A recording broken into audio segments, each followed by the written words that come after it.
بسم الله الرحمن الرحيم. ألف لام را تلك آيات الكتاب المبين إنا أنزلناه قرآنا عربيا لعلكم تعقلون نحن نقص عليك أحسن القصص. Assalamu alaikum. This is Attorney Talib Karim with Sister Tauheedah Williams, the proprietor extraordinaire of the signature pieces, not just any signature pieces, but the name totally is Shkr signature pieces. Now, what's so special about your name, and what's so special about, well, you don't have to tell me what's so special about these signatures, because this is fabulous. I mean, look at this, mud cloth design. I mean, you have the Indinka symbols all ornating this. I mean, I'm a former fashion designer myself, so people know a little bit about it. So I know when I see a nice piece of material, well designed, I must acknowledge and look at the way these buttons are ordered. I mean, these kids. Let's just bring these buttons back all over here. And then, oh, look at that! Now, if your wife went out the house with that on, brothers, you would be definitely, again, getting the attention, positive attention from the other women. Of course, the men, I'm sure, would not be looking at your wife, but the other women who are checking out your wife's, beautiful attire would certainly be saying to their husbands, please buy me something as extraordinary as that.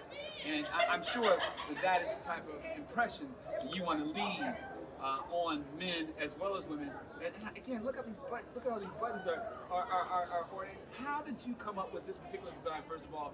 And in the context of answering that, how did you come up with the company that you are now running? The inspiration is from God. He says your best dress should be righteousness. So in our dress, we should dress in a modest way so that our righteousness can be exuded and be seen, displayed. So my inspiration, first of all, is modesty and uniqueness. We only have one creator, but God has said that we can have it all. So we're looking to have creativity, uniqueness in our design. And that's my focus. I want a one-of-a-kind design that no one else has seen. And I want a lot of detail so that the woman can feel beautiful and unique as she's wearing it. Now, how did you start sewing? And tell me what kind of connections you have with fabric and the particular designs that you are now displaying in some of the beautiful clothes. First of all, I have a degree from San Jose State, clothing and textiles education. And so I have that background. So I have a textile clothing design background. As a young child, there were 6 children in the house. And for Christmas, my father would give us all $10. And my sister I would take my $10 and buy 2 skirts, 2 blouses. My sister would take her $10 and go buy fabric and make her 3 skirts, 2 pants, and 1 jacket out of $10. And when I realized that something wrong with this picture, I decided I need to learn how to sew so I can get more bang for my buck. Right? Now tell me, were you one of the sisters back in the day who would sew clothing that the other Muslim women might wear to the outings and other activities? Were you one of those sisters? I worked at Temple 26 clothing factory. I was actually not the owner, but we worked at Temple 26 in San Francisco. I was the manager. You were the manager. And it's important that you mention that because people don't properly understand that, in fact, you had young people. How old were you? Well, I was about 27. So you had 27-year-olds, 19, 20, 21, 20-year-olds managing these businesses. Yes. They were like the CEOs of a business conglomerate. So they were CEOs of the individual business units of a large multi-million-dollar conglomerate in a particular city, and that was connected to a national network of conglomerates around the country. We made walking suits, we made the capes, we made the fez that had the store, and we had an engraving machine. So first of all, let us talk a little bit about the uniform, the standard colors of the uniform, which kind of colors they had, and then how you all changed and add your own spice. The colors were black, beige, and white. You said black. Now I thought it was navy blue. No, it wasn't black.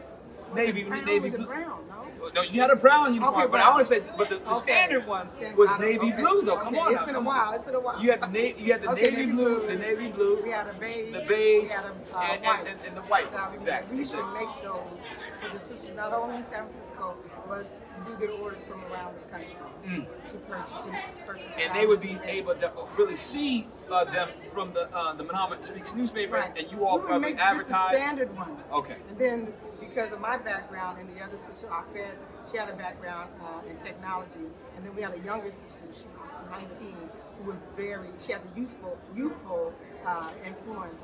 With all of us, with those elements together, we decided to do something different. So we made a walking suit.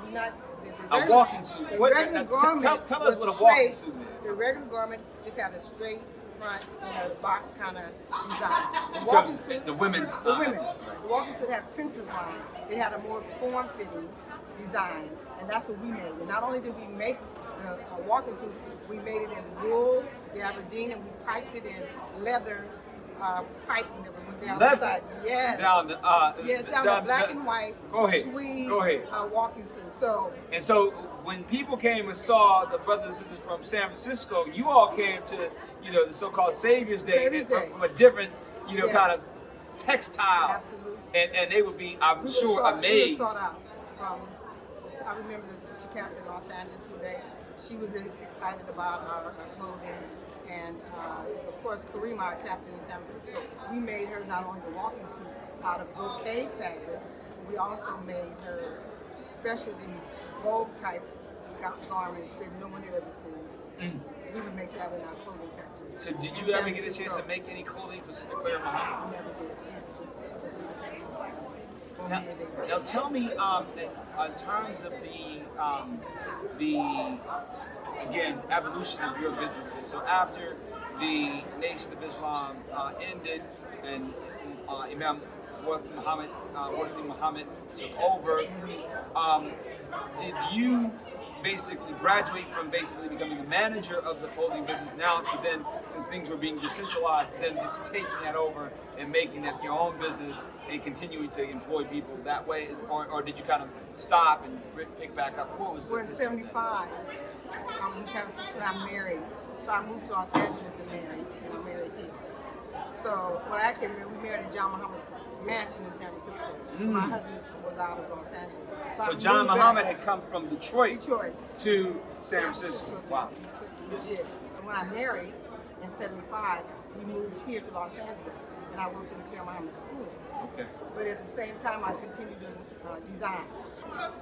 Did you all include teaching of sewing in the Shkr Muhammad schools? Now, the reason I asked that is my mother, she in her school, she had an independent school that she built, and she taught us how to sew. She had a sewing factory that she taught us, again, how to sew dolls, but at least how to sew basic things. And to this day, my daughter and I show her, my 6-year-old daughter Fatimah, how, again, Mama Lena taught me how to sew, and I'm sewing my socks even sometimes. See, that's a beautiful thing. And MGTGCC, or the Muslim Girl Training General Civilization Camp, the sisters learn to do basic sewing. Now tell me, in terms of Muslim fashions, and because I imagine now even non-Muslims are beginning to appreciate and buy.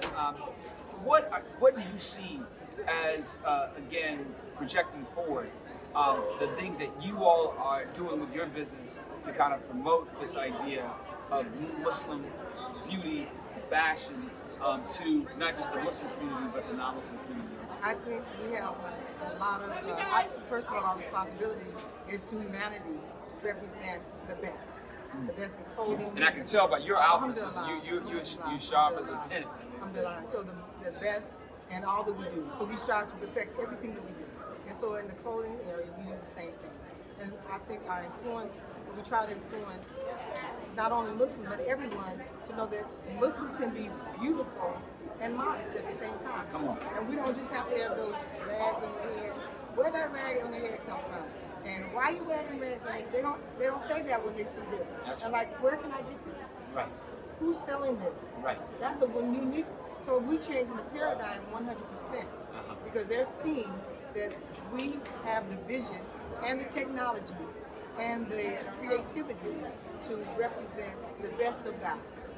Now, the best of creation. Do we have any Muslim fashion trade shows? Because when I was in the fashion business, we would go to Las Vegas every two times a year to this trade show that you might be familiar with called Masjid.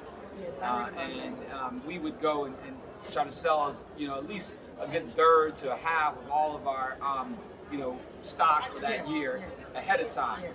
So what about the Muslims coming together and having a Muslim fashion trade show? We have not, to my knowledge, established Muslim trade shows, but we need that without a doubt. And that's something that we should be really working towards achieving. Well, I look forward to talking with you about offline our legal act that allows Muslim fashion designers like yourself to connect with lawyers to put together projects like the one that you mentioned. But we would like to ask you just one closing remark. If you were going to again be sending a message to your, how many grandchildren do you have? I have 6. So your grandchildren, they were to pick this up and to again watch this YouTube video sometime in the future, what would you say to them as a lesson that you would like for them to take away? Okay, my lesson to my grandchildren is that Allah says that we were born to be successful. And whatever you do, if it's in clothing, in technology, whatever area of science that you choose, strive for excellence. Be the best and don't settle for less. Woo! That's powerful. You're a lot of reward you did, sister. Thank you so I am looking much. forward to hopefully coming and spend some time with you and your family and the entire community down there in Northern California, and hopefully being able to adorn and showcase some of the nice things. I don't know how much you've done in menswear, but we might have to have you permission to do some work for us. Yeah, okay, good. But it's a time to strive for the best and strive to do better and to learn more. I've learned so much more in my craft, and we need to know the technology behind this so that our children can understand we can do this. If this just came from that, is that how you put that together? Then I can do the same, maybe even better. And I mean, you would be amazed the conditions in which they're making this material. I mean, you would think, the conditions would blow your mind. I mean, say that they're still challenging, and yet they're able to make, and not just challenging, but there's dirt all around. You know what I mean? And look at how clean. And there's 3 different patterns. 1, 2, 3. Look at that. That's about. And I put in the bag. I put focus. Yeah. You got things in there that you can see. Yeah. 1, 2, 3. Go ahead. Go. So if somebody wanted to buy your clothes, your sister, how could they find these clothes, this beautiful blood cloth design? Etsy, Shkr is SHKR Boutique. Etsy, Shkr Boutique, at .com? Yes, .com. And are you on Instagram? No. Not on Instagram.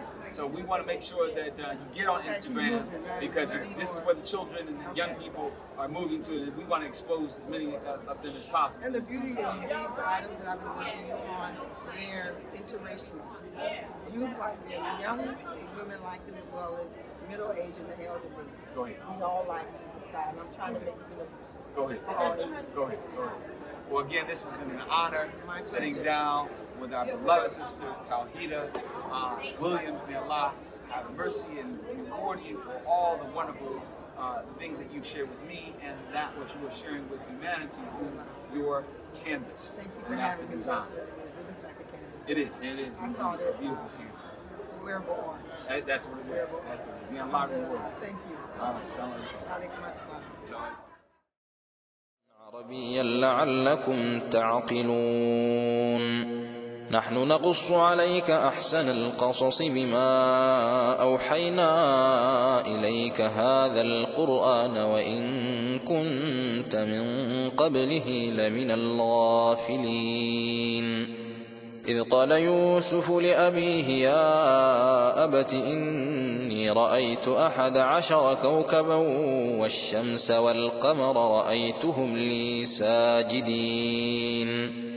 قال يا بني لا تقصص رؤياك على إخوتك فيكيدوا لك كيدا إن الشيطان للإنسان عدو مبين.